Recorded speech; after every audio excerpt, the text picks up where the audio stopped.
भगवान को सजा। वीरदास हेमगिरी के निवासी धर्मदास का तीसरा बेटा था।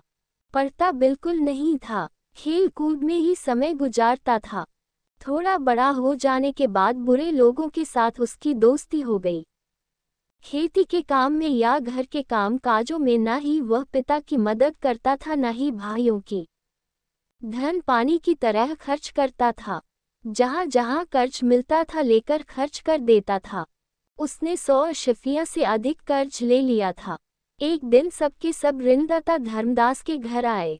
उसके पिता के सामने ही वीरदास से कर्ज लौटाने की मांग पेश की। पिता धर्मदास बहुत ही चिंतित हो उठा। वीरदास के बड़े भाई नाराज हो उठे और ऋणदाताओं से साफ साफ कह दिया, आज से इसका इस घर से कोई संबंध नहीं। हो सके तो आप लोग ही इससे से कर्ज वसूल कर लीजिए, नहीं तो इसे न्यायाधिकारी को सौंप दीजिए। ऋणदाता भी नाराज हो उठे और उन्होंने वीरदास से कड़े स्वर में कहा, 2 दिनों के अंदर हमारा कर्ज हमें लौटा दो, नहीं तो तुम्हें न्यायाधिकारी के सामने खड़ा करेंगे। ये चेतावनी देकर वे चले गए। तब कोई और चारा न पाकर वीरदास ने पिता और भाइयों से कहा, इस बार मेरे कर्ज चुका दो और मुझे बचा लो। आगे से मैं मेहनत करूंगा, धन कमाऊंगा और तुम लोगों का कर्ज चुका दूंगा। ठीक है, इसी वक्त घर छोड़कर चले जाओ और कमाना शुरू कर दो। कमाकर जो लाओगे उससे 10 गुना अधिक तुम्हें देंगे। पिता ने कहा। वीरदास ने बड़ी ही दीनता भरी दृष्टि से पिता की ओर देखा। उसे उम्मीद थी कि पिता नर्म पड़ जाएंगे और उसकी मदद करेंगे, पर ऐसा नहीं हुआ। धर्मदास को भी लगा कि बेटे को अच्छा बनाना है तो इसके सिवा दूसरा रास्ता नहीं। वीरदास में अभिमान उभर आया और वह अरुण नामक मित्र से मिला। अपनी दुस्थिति बताए। अरुण ने क्षण भर सोचने के बाद कहा, धन की कमाई के लिए सुगम मार्ग है चोरी। रमाकांत इस गांव का सबसे बड़ा धनवान है। उसके घर के सब सीक्रेट में जानता हूँ। तुम्हें मंजूर हो तो आज रात ही को उसके घर चोरी करने जाएंगे। तुम्हारा भाग्य अच्छा रहा तो हो सकता है हमें बड़ी रकम मिले। तुम कल ही अपना कर्ज भी चुका सकते हो। वीरदास ने ना के भाव में सिर हिलाते हुए कहा, मेरे घर के लोग मुझे बिगड़ा हुआ और बुरा मानते हैं और इसी वजह से मुझे घर से भी निकाल दिया। मैंने निश्चय कर लिया है कि मेहनत करूंगा और कमाऊंगा। कहीं नौकरी मिले तो बताना। इस पर अरुण ने हंसते हुए कहा, दिन भर भी मेहनत करोगे तभी तुम्हें एक अशर्फी भी नहीं मिलेगी। मेरी बात मानो, आज रात को हमारे गांव के मंदिर में ठहर जाना। पुजारी के दिए प्रसाद को खाकर पेट भर लेना। पुजारी जगन्नाथ पुराण पठन करते हैं, उसे सुनते रहना। मैं आधी रात को वहां पहुंच जाऊंगा। दोनों मिलकर चोरी करने जाएंगे। जो मिलेगा ले आएंगे। इससे तुम्हारी जरूरत पूरी होगी। अगर तुम्हें ये काम अच्छा लगा तो और चोरियां कर सकते हैं। तुम्हें अच्छा ना लगे तो समझ लेना यही पहली और आखिरी चोरी है। अगर हम आज पकड़े गए तो, वीरदास ने संदेह व्यक्त किया। पकड़े जाएंगे तो अवश्य ही जेल की सजा होगी, पर तुमने अगर कर्ज नहीं चुकाया तो 2 दिनों के बाद ही सही, तुम्हें जेल तो जाना ही पड़ेगा। समझ लेना, ये 2 दिन पहले ही हो गया। मैंने अब तक 4 चोरियां की, एक बार भी पकड़ा नहीं गया। मेरी बात मानो और अपनी स्वीकृति दे दो। यूं कहकर अरुण चला गया। वीरदास को अरुण की सलाह अच्छी नहीं लगी। अब तक उसने गलतियां ही गलतियां की। उसने सोचा आगे से ऐसी गलतियां बिना किए बड़ों को खुश रखना है।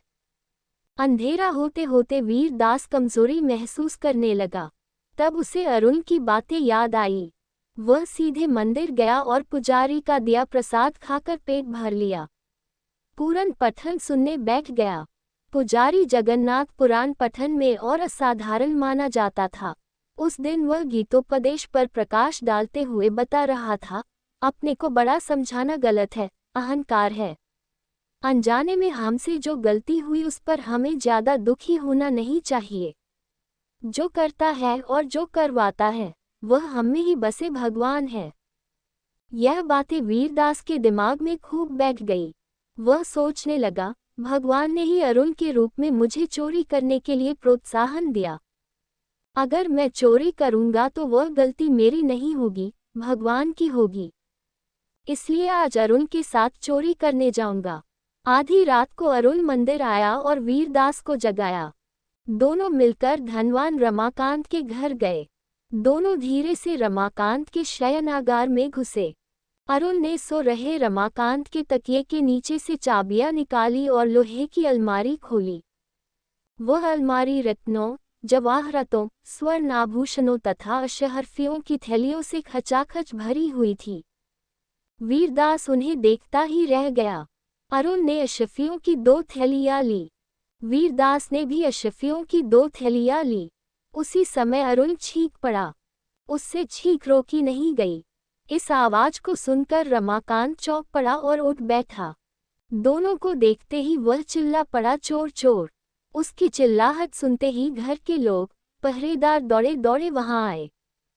दोनों दोस्त पकड़े गए। सबने मिलकर उन्हें खूब पीटा। रमाकांत दोनों को ग्रामाधिकारी के पास ले जाने ही वाला था कि अरुण उसके पैरों पर गिर पड़ा और दीन स्वर में कहने लगा, हमसे बड़ी भूल हो गई। इस बार हमें माफ कर दीजिए। लोगों को मालूम हो जाए तो हमारे बड़ों की बदनामी होगी। रमाकांत को जब मालूम हुआ कि दोनों लड़के गांव के बड़े लोगों के बेटे हैं तो वह थोड़ा नर्म पड़ गया। उसने कहा, ऐसे बड़ों के घर में जन्म लेकर यह नीच बुद्धि तुमने कैसे पैदा हुई? अरुण ने सर झुका लिया, किंतु वीरदास ने साहपूर्वक अपनी कहानी सुनाई और कहा, मुझे अपनी गलती का एहसास हुआ था और मैंने निर्णय भी कर लिया था कि चोरी नहीं करूंगा।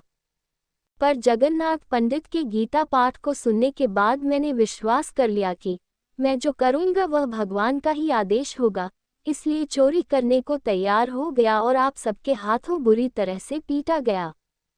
गलती भगवान की है और सजा भी उससे ही मिलनी चाहिए, या ये सजा पंडित जगन्नाथ को भुगतनी होगी। पर सजा मुझे भुगतनी पड़ी, इसका उत्तर पंडित जगन्नाथ को देना होगा। रमाकांत चुप रहा, पर उसने दूसरे दिन सवेरे अरुण व वीरदास के पिताओं व जगन्नाथ को खबर भेजी। जब वे सब आए तब उसका पूरा वृतांत सविस्तार सबको बताया। तब जगन्नाथ ने कहा, गीता का सार बड़ा ही गहरा है। उसे ठीक समझने पर अच्छा ही होता है, सही अर्थ न समझने पर बुरा होता है। आपने कहा जो करता और कराता है वह हमारे मन में बसा भगवान है। क्या ये नादानों को गुमराह नहीं करता? रमाकांत ने पूछा। जगन्नाथ ने कहा, मैं जब कहा भगवान हमी में है तो वीरदास ने उसका विश्वास किया। अरुण ने चोरी करने को कहा तो उसने समझा कि भगवान ने ही उससे ये कहलवाया। चोरी करने के बाद वह समझ बैठा कि यह भगवान का ही दोष है। बात यहाँ तक तो ठीक है, पर आप और आपके घर के लोग जब उसे पीट रहे थे तब उसका ये समझना कि चोटें वह खुद खा रहा है, उसका अज्ञान नहीं तो क्या है? सच कहा जाए तो पिता आपने नहीं, बल्कि आपके रूप में भगवान ने। इसका यह मतलब हुआ कि भगवान से जो गलती हुई, भगवान ने खुद इसके लिए सजा भुगती। परंतु चूंकि भगवान हम ही में है, इसलिए उसे ही सजा क्यों ना भुगतानी पड़े, इसे हमें ही बर्दाश्त करना होगा। मैंने मंदिर में कल रात को जो बताया था उसका यही अर्थ है। वीरदास तुरंत जगन्नाथ के पैरों पर गिर पड़ा और माफी मांगी। धर्मदास जान गया कि बेटे में सचमुच ही परिवर्तन आ गया है। उसने उसे घर बुलाया और उसके कर्ज चुका दिए। इसके बाद वीरदास में ही नहीं बल्कि उसके दोस्तों में भी परिवर्तन हुआ। अगर आपको ये कहानी अच्छी लगी हो तो लाइक, शेयर और कमेंट कीजिए। शुक्रिया।